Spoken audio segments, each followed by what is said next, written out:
Welcome, everyone. Let's go ahead and get started. If you haven't seen this yet, go ahead and introduce yourself on Zoom chat. We are excited to have you here today.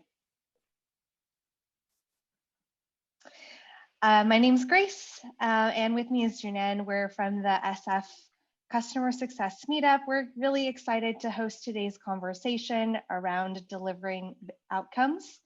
It's become the latest buzzword in customer success, so we're looking forward to digging in with our awesome panel today to really understand what that means and the tactics involved in driving business outcomes. Just starting with some housekeeping here, please make sure you stay muted throughout this conversation. Definitely leverage the chat to kind of spark the discussion as we have the live discussion with our panel. And we are also using Slido today to just ask your questions. So I'll put the link in chat here. And as you're listening in, go ahead and just add your top questions to Slido, and you can, on that platform, also upvote the questions that you're hoping to address during this conversation. Junan's going to save some time at the end of the discussion so that the panelists can go through some of the top questions that everyone has surfaced from today. We're really excited to be partnering with Gain, Grow, Retain for this event, and we'll be increasing our partnership moving forward. So I'm going to go ahead and hand it over to Jeff to talk to all of you about more about Gain, Grow, Retain. Yeah, appreciate it, Grace. Excited for today's conversation, especially learn. Like you said, this is a big topic. But for those of you, Gain, Grow, Retain, we started last year, customer success leadership community. We started in March during the pandemic, and really just started with 20 people on a phone call and kind of brought people together who were customer success leaders to say, hey, what's happening? How are we adjusting in real time to the situation? How are you supporting your teams? How are you supporting your customers? And that 20-person conversation grew into a 5,000-person community now. We've got discussion threads, we have a podcast, we do weekly events and whatnot.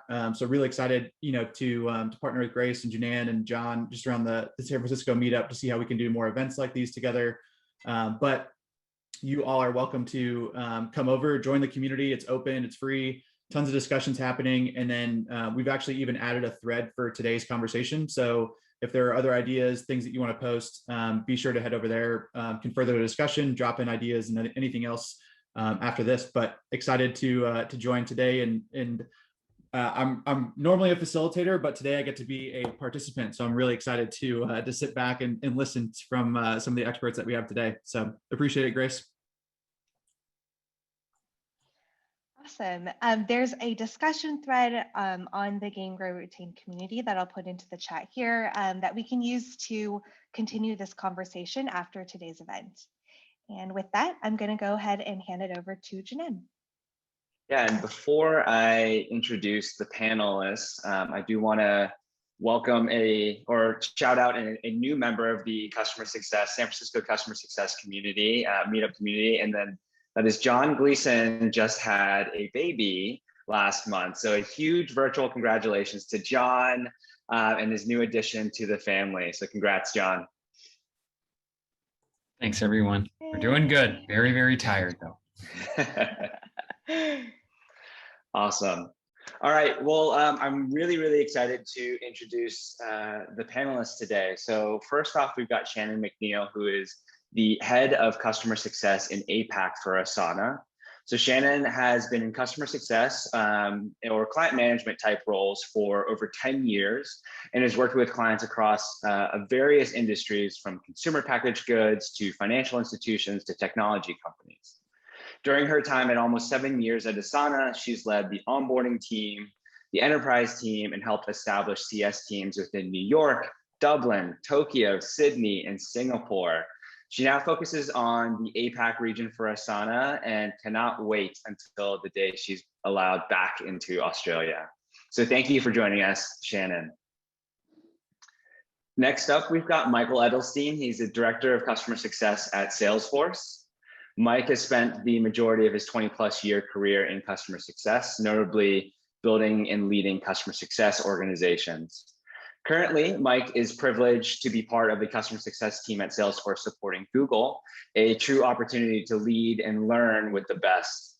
Mike is also part of the board of advisors for the Customer Success MBA program at the University of San Francisco, where he's helping to establish the first academic program of its kind in the world.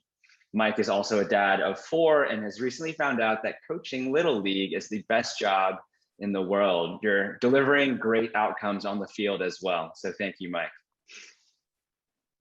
And then Nayla is the Senior Manager of Customer Success at Cloudflare. She leads enterprise customer success and partner success teams and brings over 10 years of customer experience leadership in implementation, consulting, and customer success. When she's not helping to build a better internet, that's a big task, Nayla.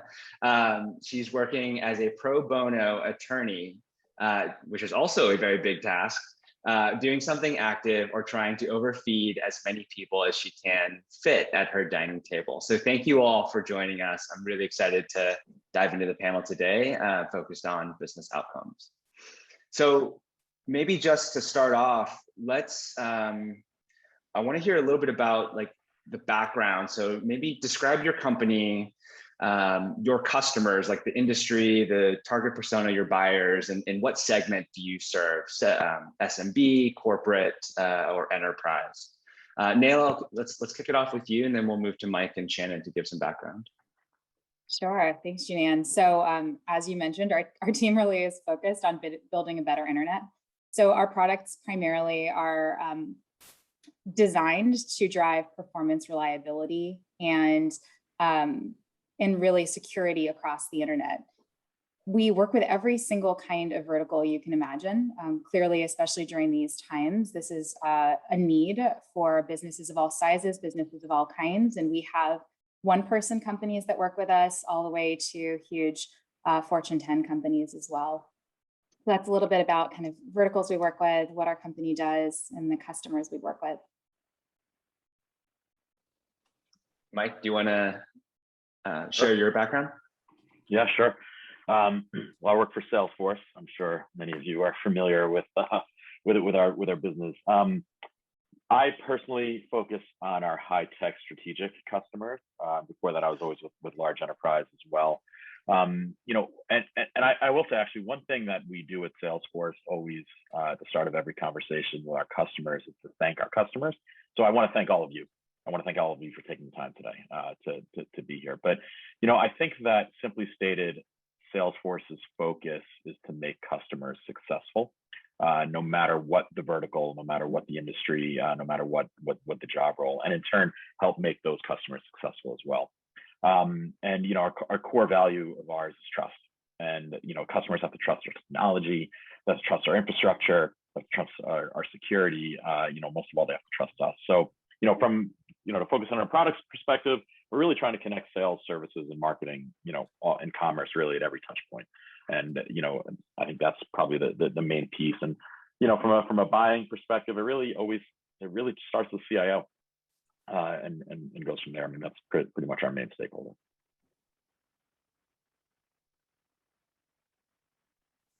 Shannon, let's have you share some background on Asana.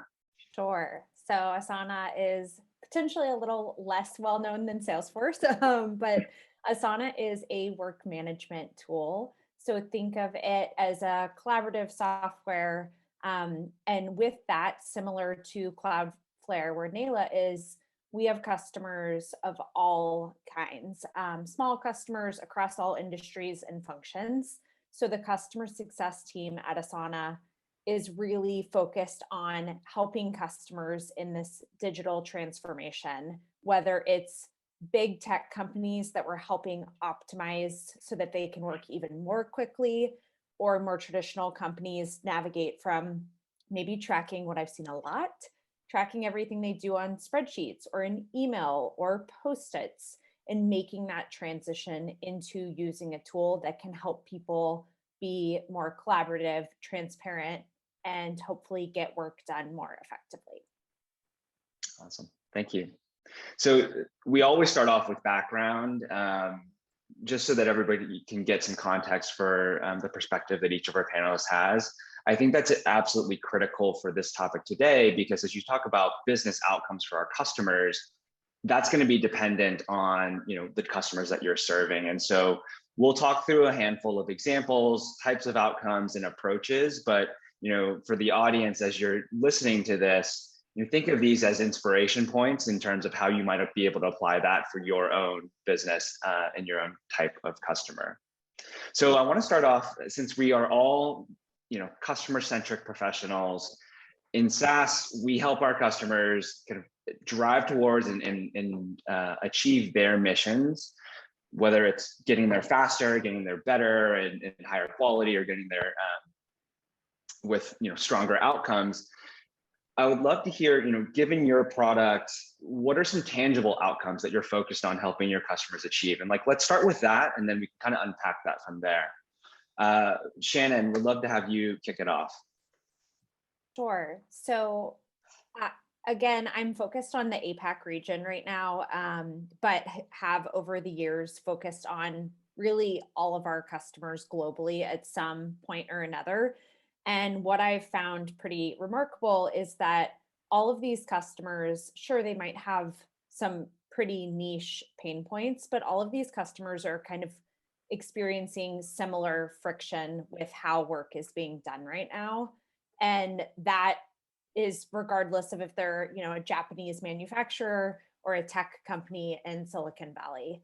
So really helping those customers, first and foremost, be able to kind of eliminate what we call the work about work, have less time being spent trying to get context from someone, get updates, and more time being able to be in this kind of flow of actually getting work done, especially in this world that we've all been in for over a year at this point, where it can feel like kind of a grind, helping people be able to collaborate more easily. So we did this annual Anatomy of Work Index survey, where we do an analysis of really how people are spending time at work. And again, do that as a global analysis. And it really is showing this work about work, kind of fatigue there, people having a lot of tools. So Asana is really focused on, hey, what's stuff that you could actually just be pulling into one place to have Asana be your source of truth? But also, what are tools that maybe you want to integrate or connect, just so there's less time and less mental overhead to do that context switching. Michael or Nayla, you want to jump in? Yeah, sure. When we talk about outcomes, when we think about outcomes for our customers, we're obviously always focused on digital transformation. And I'm sure prior to the pandemic, we were all saying, okay, this is over the next few years, have to help all of our customers digitally transform. And next thing we know, we're doing that in a matter of months, and all of our customers have accomplished this. So, when we think about outcomes, think about business value, you never want to go to your customers with a blank sheet of paper, right? I think about three main goals that stretch across all customers, right? They want to increase revenue, they want to reduce cost, and they want to be more agile, right? And so it's sort of like a time and money thing, right? The agility piece is, how do we, CIO might say, how do I want to create less drag for sales reps or support reps or their customers as well? So really start with those three macro outcomes, and that leaves the discussion from there. Because when you get more granular with Salesforce, if you're talking about a sales rep, you want to create, increase the number of opportunities, right? Or decrease close time, or increase close rates, things of that nature. If you're on a support desk, we're talking call deflection, right? How do we make sure that less people are getting on the phone and more customers are being served via other channels? Marketing might want to have more inbound leads, things of that nature, or sort of like a partner community, how to really equip partners to interact with customers. So that's really what we're thinking about when we're thinking about outcomes and helping our customers achieve, because it's so specific, as you all know, for every customer, but you've got to come with something. And I think that's sort of the general statement that we're looking at it. And most of all, you have to think about what do the executives at my customer care about, right? And they care about one thing, right? What they're getting paid, right? That's really what it comes down to. So want to keep that number in mind as well. I think on the Cloudflare side, similar to what both Michael and Shannon have mentioned, there, we're looking at the bottom line and then effectively what is the customer trying to drive here. From a Cloudflare perspective, what we are really focused on, as I mentioned, is performance, reliability, security, and that is a very tangible thing to a lot of our customers. I think one of the challenges that we have is that oftentimes we are doing our best work when we are not noticed, because that means that we are preventing attacks, that we are ensuring that our customers have the highest performance possible. But we can really look and point to metrics to say, what is your performance prior to acquiring our product? Where are you today? And really differentiate there. I think the other thing that I think about when I think about outcomes is also, how do you actually differentiate these outcomes from any other provider in the market? And with what Cloudflare provides, that is a conversation that we consistently need to keep top of mind when we're talking about outcomes, because if I exclusively focus on performance, there are a number of other providers that could also have that conversation. But I think what distinguishes Cloudflare from other outcomes and other providers in terms of outcomes is that we couple those outcomes with integrated platform. So you can get a variety of different security, performance, reliability products at a single place, working with a single point of contact that has industry expertise, and you can count on us for continuing to innovate. So I always am cautious about stopping the conversation short just when I speak to outcomes, and really partnering it with, well, how are these outcomes specific to what we can provide you with? So that's kind of what I would add when I think about outcomes here.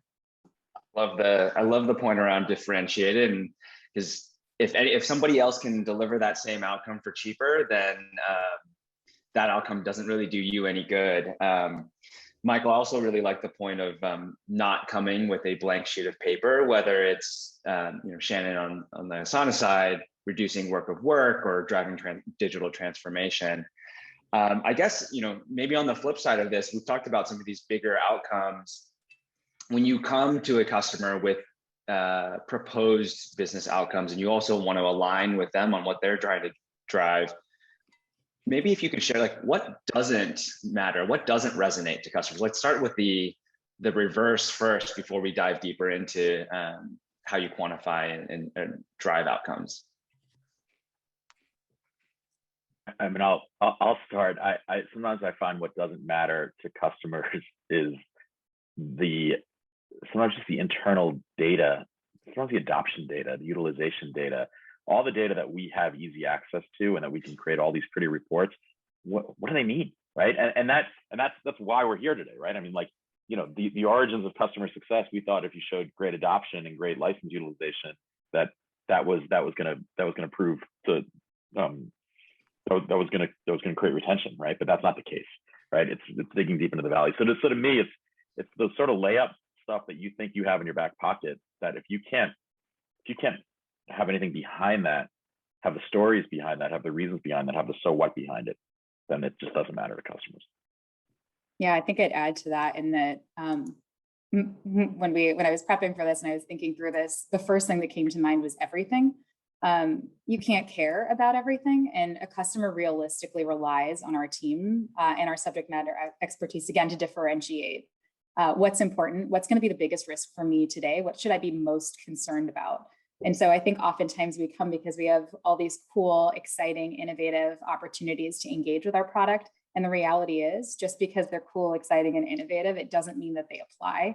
And so being really thoughtful around what is this business trying to achieve today, and how can I be precise in ensuring that I'm putting the right thing in front of them and not just everything. Yeah. I mean, I'll go. Oh, go ahead, Michael. No, I was just gonna sort of put a code on that in the sense that, it's almost like appendix slides versus actual slides that need to go in a presentation, right? It's like so many times you're coming to customers with things that really should just be something for them to look at later. Yeah. And I think especially with things like utilization, or like you said, the information that we have kind of in our back pocket, right? Of, hey, how is this customer using the product?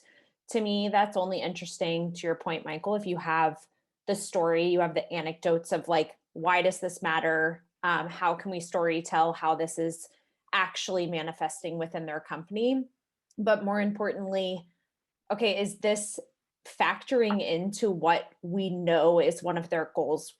In my example, like with Asana, right? So if their utilization looks awesome, great, that's this handy thing that is a feel good for customer success. But if the customer's goal is something notably different than, hey, we want to make sure people are heavily utilizing the product, that's probably not super interesting to them. The other thing that I would add is a lot of the time we'll have customers come to us with these pretty abstract or like generic things that they want to accomplish, right? They want clarity, they want transparency, they want accountability. Like they want these big buzzword things that, to Nayla's point, like people want from a lot of tools.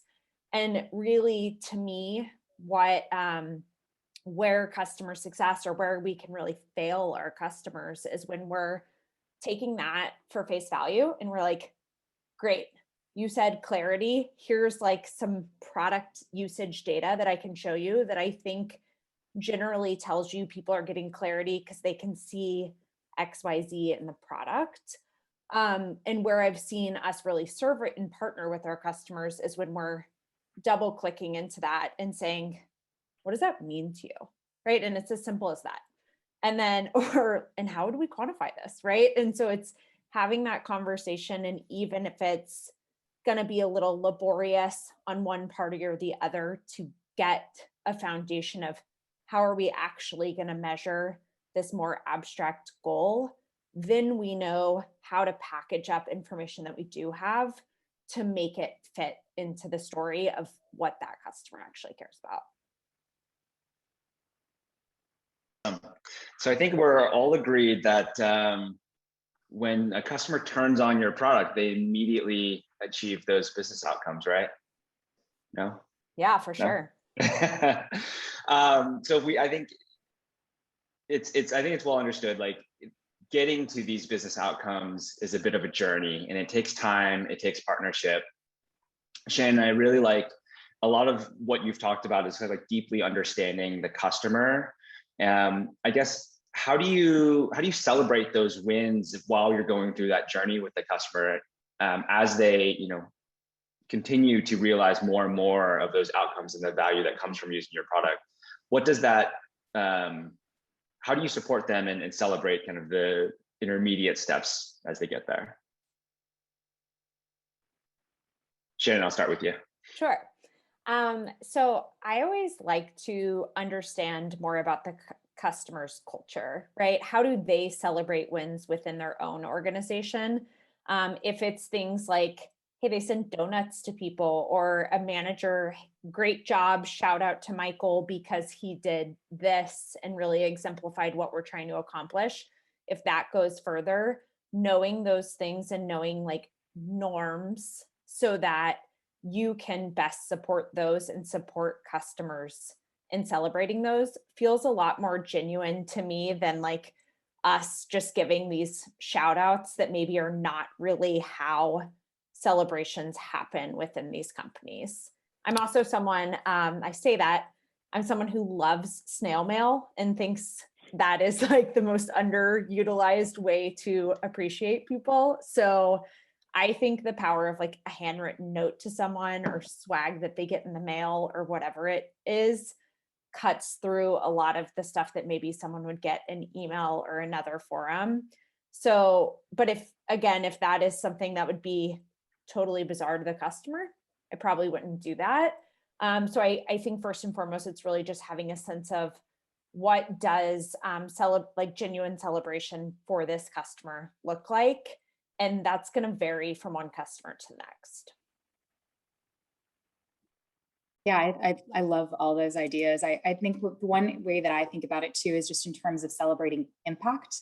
And I think it's also very product specific. When I was in the medical charting space, we would go to clinics and they often like to have pizza parties to celebrate kind of implementation and adoption of our product. I don't know that that would be the approach that I would take today with Cloudflare. But I do think, really being thoughtful around cultural norms and ways people want to be seen and heard and recognized is really critical. When I think about impact, what I'm also thinking about in regards to recognition is like, are there quantifiable things that I can point to that help demonstrate the team that has invested time and energy and and really celebrate that both internally to them, but also with our customers internally. I think a lot of times when we think about celebrating milestones, we're really focused on the customer, and we lose sight of the fact that we're really rallying. We want to partner with this customer, and we should be celebrating their successes alongside ours. So I think a lot about how do I hold myself accountable as a leader to involve my leadership so that we can celebrate successes that our customers are having as well. And using that as an opportunity to continue to grow the partnership and the relationship. So that would be one area that I might also expand on, really leveraging celebrations to grow relationships. You know, this is really, I struggle with this question, because this is where I think the pandemic has robbed us of the ability to celebrate customers. Because the best way, you know, we're reduced to sending Uber Eats certificates now, saying, you know, instead of, you know, bringing pizza or whatnot. But a great way to celebrate adoption, implementation, outcome wins, whatever it may be, would be to go on site and bring lunch, right? And say, all right, let's all get together, let's eat, and we're gonna show you some new features that we think you'll find useful, right? A really low lift for everybody and really useful for the customer. Or just a happy hour or a dinner, you know, where you can just build relationships. And, you know, those things have been robbed from us right now. So I think it's really challenging to figure out in a virtual environment what is culturally appropriate to make an impact with the customers. You know, then the other piece we have to think about too is, you know, a huge part of customer success is uncovering growth. And if you have a great implementation, you know, you're supposed to, you get it done in a month instead of 2.5 months. That's an opportunity to go sell more, right? You have a really, really happy customer, right? So, you know, that stakeholder can go celebrate up their ladder to say that, you know, hey, I've partnered with Salesforce or whatever customer. We've done a great job. We have this on the desktop of our users, you know, in half the time that we expected. You know, I think we should be looking at these other products to help enhance our workflow as well. Like, that's a huge opportunity that nobody knows about except the success manager and the key stakeholders. So I think that's another way to really celebrate the wins as well, by just creating more buzz about your products. Yeah. Nice. One thing that brings up for me, Michael, is just thinking about the people at the customer that are helping you drive this forward, right? In Asana world, we are always focused on really building and growing our network of champions that we have within these accounts. Those are the people on the ground that are in a virtual world or not advocating on our behalf. And so there's so much power that we can bring in connecting with those people, building genuine relationships with them, right? Like knowing what makes those people tick.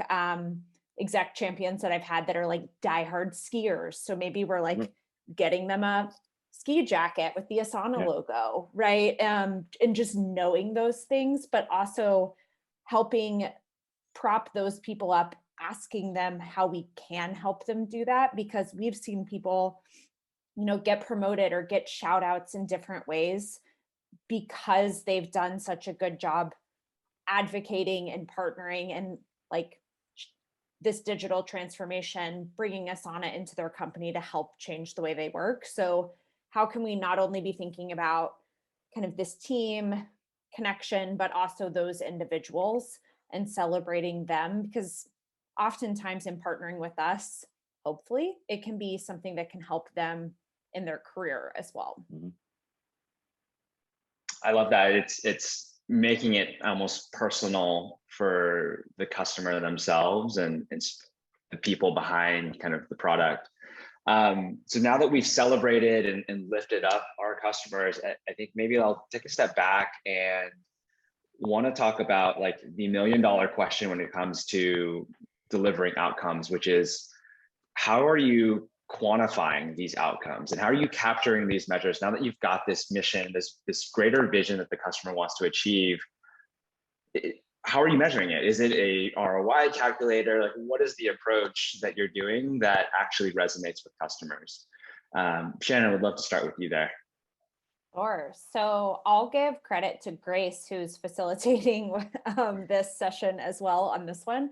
But one thing that we have found impactful is having a survey that we're using that we call a customer impact survey. And what it is it's something that we intend for the champions to be distributing across their whole department or company that is going to be part of the Asana rollout.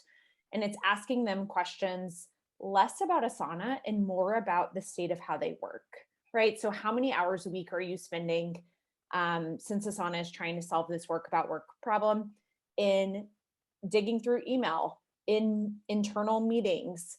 How often is work falling through the cracks, right? Kind of getting a sense of where there are some kind of pain points or inefficiencies in their business, so that we can then use that as we're rolling out Asana and understand what areas should we be really leaning into that would provide the most value. But then we'll send that exact same survey once we've completed the rollout and be able to have a kind of before and after comparison. And that's some anecdotal insight, but also all of these individuals who are ultimately the ones adopting this thing and hopefully seeing some impact from it, and how things felt beforehand, and hopefully how much better things feel afterward. And that's really set a good foundation also as something that we can compare from one customer to the next, right? When customers ask you, hey, what about other companies of our size or in our industry? Yes, we're needing to abstract that data, but we're using the same survey across our customers where we have some of that insight that we can provide to let them see, hey, you're actually doing really well compared to what we see from your peers. Or, hey, here's an area that I would actually maybe zero in a little bit more, and being able to bring that consultative slant to the conversation.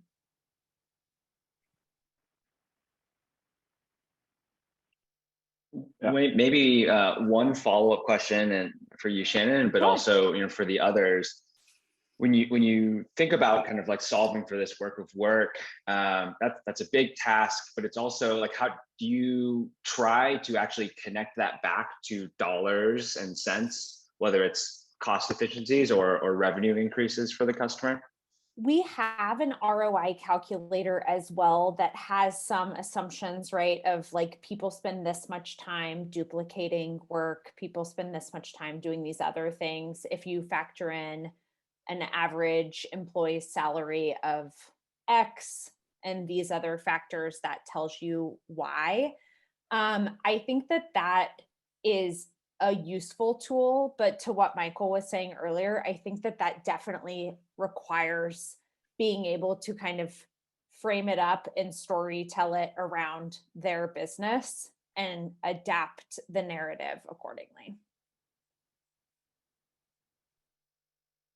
Yeah, I mean, this is a tough one, right? I don't think anyone on this call has a good answer how to quantify the outcomes. I think it's something we're all struggling with, but I think we have to be really open-minded about it, in the sense that, it's not just a dollar value, because you don't have this data, right? I mean, in the case of Salesforce, right? I think I touched on this before, just around the statistics we have. I can tell a customer that they have increased number of leads in the last month, right? But I can't tell them if they've increased their sales, because I don't have that data, right?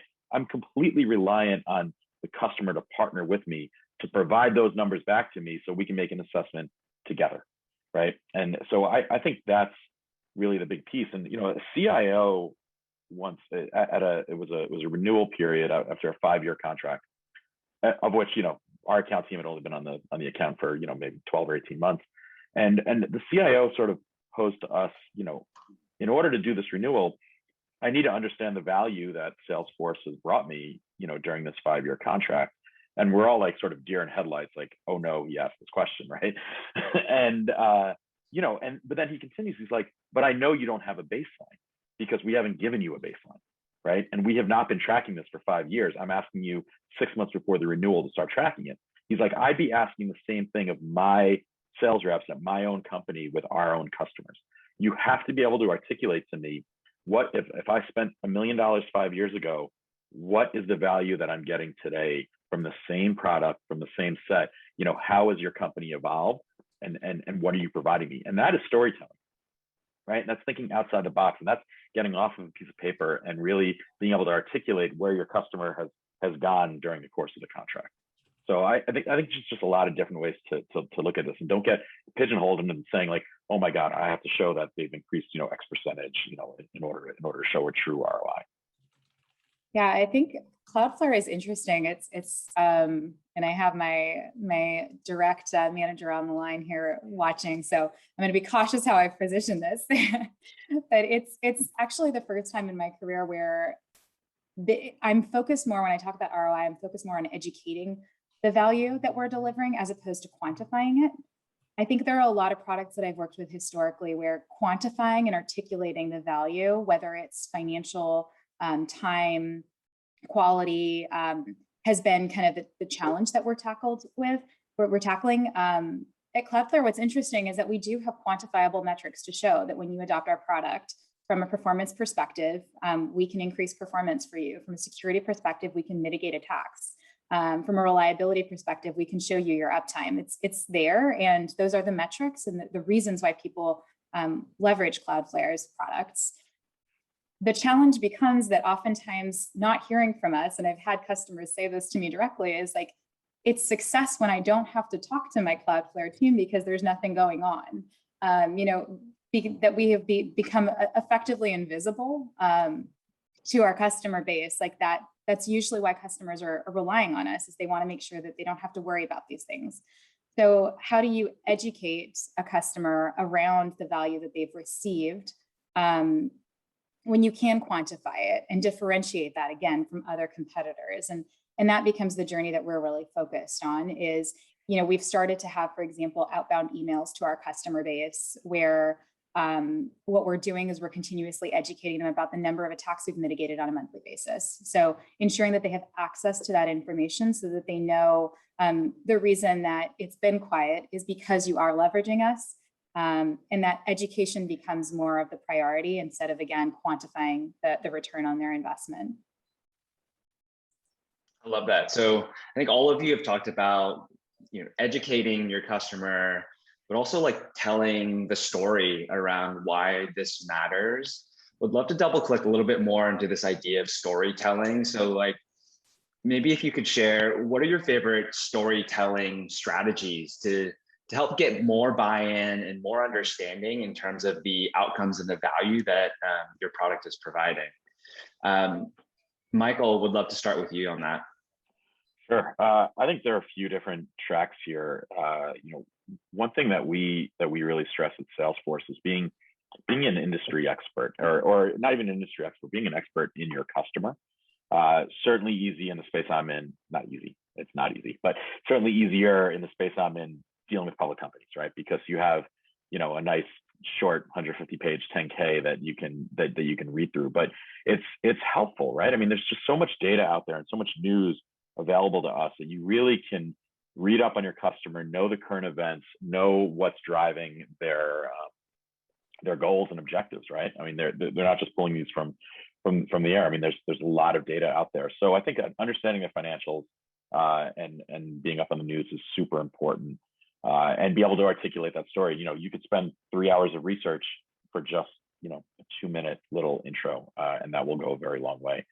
The other piece I think would be, establishing credibility by talking about other parts of the organization where you've had success, and tell the stories of oh well, our your HR help desk, your HR internal help desk was able to improve efficiencies by X number of X minutes or whatnot. So I think that your customer facing help desk could leverage it this way, because they're not necessarily talking to each other. So we can really bring those folks together, and that can work really well in sort of a joint quarterly business review kind of setting. So I think that's the piece. The other thing that we have at Salesforce that other companies do have on a smaller scale. I mean, we have Dreamforce, right? We have this ability to say, hey, if we can tell a story together, you should tell everybody the story, right? You should get on stage, you should sit on a panel, interact with other customers, or have a circle of success. All these things that we can do, and there are ways. I've been in a startup as well. We had user conferences, so there's ways to do this. But I think engaging your customer in your own ecosystem and community is really powerful. as well. Yeah, I agree with all of that. I think, you know, the do your homework is really, really, really important. And what's available? What do you know about your customer? The one thing that I would add is part of, I think, the value that a customer derives from working with a customer success manager is the industry knowledge. And I find that even, you know, CSMs that have maybe been on the team for a month or two sometimes are reluctant to provide a strong perspective, and yet they've already had exposure likely to dozens of customers and have more insight into what they're seeing across the industry than others do. And that is a way that I think we can articulate value and also push and nudge and partner with our customers to challenge them to consider different avenues or perspectives. And so one thing that I have done internally for my team has actually been piloting a concept of industry updates, where somebody on the team owns picking a specific industry, for example, the gaming industry, and meeting with different CSMs, different product managers, different engineers to understand how they think about it, what the approach is, looking at customer data to understand like what are the things that they're leveraging today, what are the use cases, and how are they thinking about it, and then presenting that to our broader CSM team, because we all should be benefiting from that.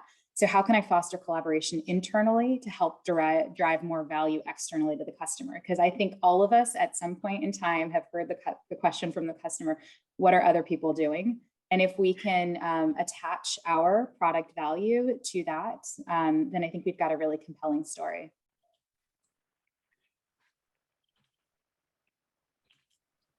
Yeah, I'll echo, I think Michael's second point that he called out and kind of drill into that a bit more around really being not only an industry expert, but more importantly, being an expert in their organization.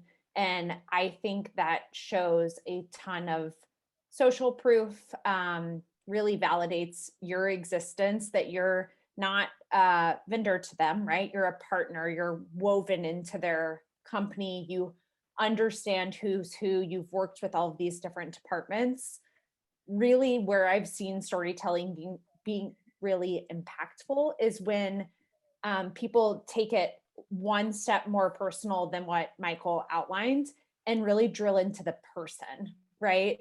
Tell the story of how Michael in customer success at Salesforce accomplished this and what that looked like, and what, you know, the narrative of what his before state was, kind of what his journey looked like and what those outcomes are, so that not only is it proving, hey, you know your stuff and you've had some experiences within this company and helped people address some pain points that they were experiencing, but also you're propping up those champions in those conversations so that they know that that's a person who's doing a great job and has been a great partner, but they also know that that's someone that they could go talk to get more context.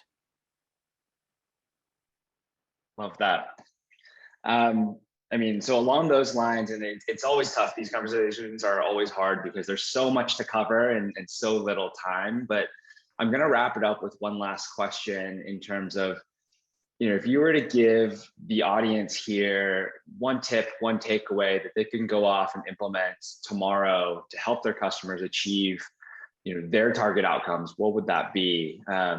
We've talked about a number of those, right? Like differentiating, you know, the outcomes that your company can drive, using storytelling, keeping it personal, and go into kind of the persona or the person. What are the things that rise to the top for each of you in terms of a tip or a takeaway? And then I'll throw in one bonus thing that's unrelated, but also, are you hiring? Because I know a lot of people join this meetup, you know, in search of breaking into customer success. Nayla, I'll start with you. Yes, I'm hiring. I would love to talk to anybody who is interested in the role on the customer success side of things. So please do get in touch, add me on LinkedIn. I'm happy to hop on a call and chat through the roles we have. We also have we have a number of roles open at cloudflare.com, so feel free to check out the website. In terms of a tip, I think the biggest thing that can help ensure that you're driving outcomes is differentiating between a strategy and an outcome. And I think sometimes we hear a strategy, we hear a how it's being done, And we take that as a why it's being done and what we're trying to accomplish. And I think it's really critical that as customer facing folks that we step back and we say, okay, we're focused. Let's say, for example, on the Cloudflare front, somebody wants to add 5 new websites to our services. That is a strategy, and we could certainly measure the outcome of our ability to achieve that. But the reality is we're not solving a problem. We're getting something done. And how do I actually differentiate between an outcome and the strategy? So the outcome is we need protection because the following has been happening on our security side of things. And then it gives me an opportunity to ask additional questions and get to know the customer better and really build a meaningful relationship instead of a transactional vendor-client relationship. So if you think you're answering a how, then you need to ask a few more questions until you get to a why. And if you're asking a why, you should probably be asking 2 more why questions until you truly understand the problem and you're trying to solve. And then I always think you should never end a conversation on kind of all the questions that you've had. If you haven't asked what questions should I be asking or what additional information would be helpful for me, then you're definitely missing out on key information because you don't know what you don't know. So again, I think I'd boil that down to know whether you're addressing a strategy or you've identified an outcome. That just reminds me of a question, the first question that you should ask your customers when talking about business value. What are you doing today? Right? They may already have a first draft for you, right? Because we're all stressed out about how do we show value. They might be doing it already themselves. They might already have ideas. They might be looking for your help rather than you thinking that you have to proactively do this. So I mean, that's my tip to do that first and understand. And the other piece is slow down and have fun. I mean, the biggest mistake I made early on was thinking that in a QBR, I'm going to bring up business value and we're going to walk out with a value map. I mean, who was I kidding, right? I mean, it's an iterative process, and honestly, it's a creative process. And I think that if you take that mindset that this is going to take a year, right? We've got to come to conclusion what the goals are. We've got to identify KPIs. We have to get buy-in. We have to get a baseline. Then we have to start tracking data and seeing how it reacts, right? So it's a long process, and be in it for the haul. And Salesforce is always hiring. I thought I had a totally original answer to this, and I do not. But the thing that I would say is my key takeaway and the coaching that I give everyone on my team every time I shadow a call is ask open-ended, single-threaded questions. And I know that seems so overly simplified, but I'll listen to the CSMs talking to a customer, and they'll often ask a question and then they want to give a bunch of examples to make sure that the customer understands what they're asking. Rather than if you do that, right, you might get pigeonholed into the customer giving some sort of response that isn't genuinely the goal or outcome that they would maybe come up with on their own. So simply asking things like what Michael said, how are you doing that now? Tell me more. Whatever it might be, questions that are just super open-ended so that they can fill in the gaps and you're getting that genuine sense of what success will look like for them rather than you making some assumptions there. And in terms of hiring, yes, my colleague and dear friend Yevgenia in San Francisco is hiring a ton of people right now. I'm sure she's the only Yevgenia at Asana, so feel free to search for her on LinkedIn. Awesome. It's almost, I don't think the 3 of you are looking at Slido, but somehow all 3 of you answered the #1 most upvoted question, which is what key questions do you ask to get insights out of your customers? So thank you for thinking ahead there and seeing the future. So I'm going to move on to the next, as we shift into the audience Q&A portion of this. We've got about 8 minutes here. So the next kind of most upvoted question here is, achieving a business outcome encompasses so much more than just the technology, just the platform that they're using that they bought from you. It includes people and process challenges that surround your technology. So how do you spread the insights and kind of the tactics and the strategies that you use to help customers achieve their outcomes? And how do you apply it to the people and the process side in addition to just the technology? I love this question. What I would say is our customers rely on us, regardless of what the product that you're working with is. Your customers rely on you to be a partner to them.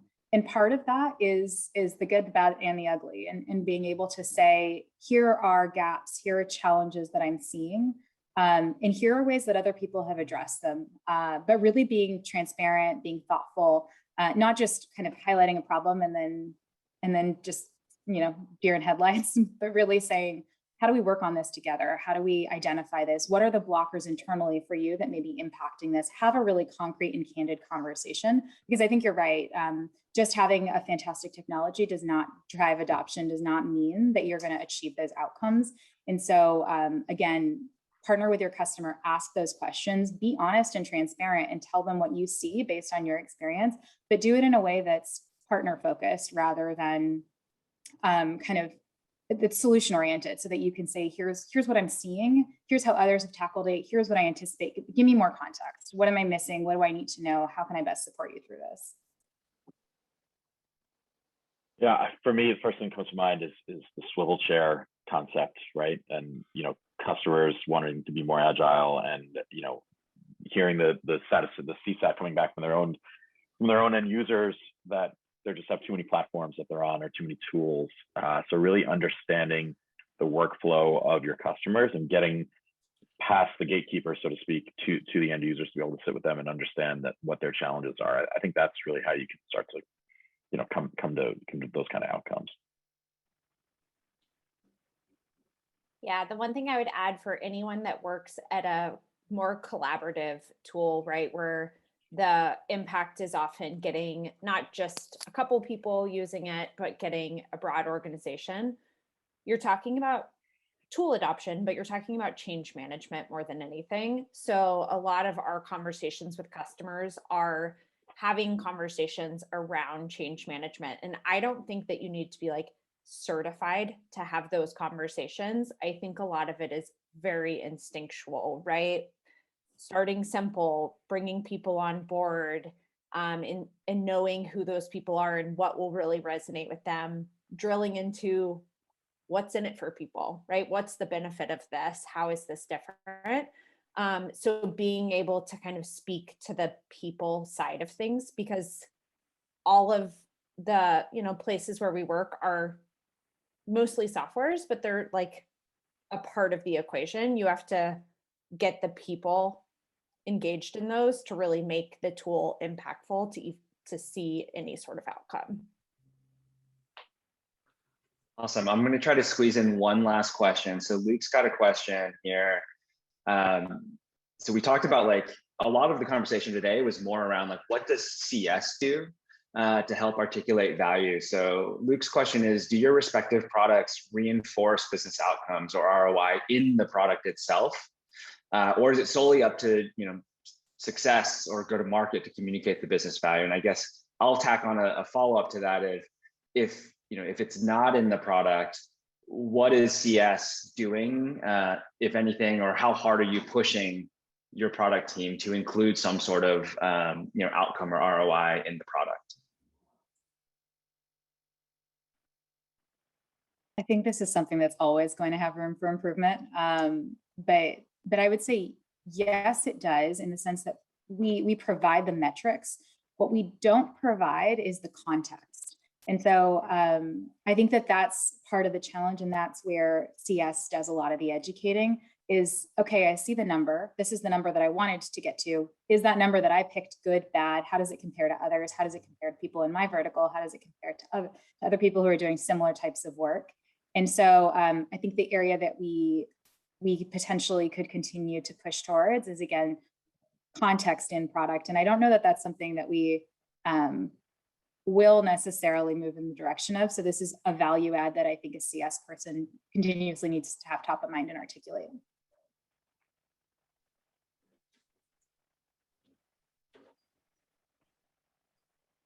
Yeah, I don't have much to add beyond what Nayla said. I have heard our product team, which is such a compliment to customer success, say we almost want to productize CS, right? We want to make it where customers are having their experience in the product. And it's where one of the awesome CSMs would normally jump in, we're building the product to be kind of catching people and guiding them in the way that a CSM would give that hands-on practice. So that's something that our product team at Asana is continually thinking about, right? How do we make the product easier for people to adopt and more obvious the value that they're getting? But it's also some good job security for us. So I will say that being able to provide that context, as Nayla said, is kind of a big part of CS's world that isn't really in the product per se. Yeah, and I'll make a forward-looking statement, as a Salesforce employee right now, right? That these are not products readily available, but there's we have a lot of data at Salesforce. We have a lot of capabilities, and we can do a lot of things, and we can collect a lot of data, and we can use artificial intelligence to turn it around.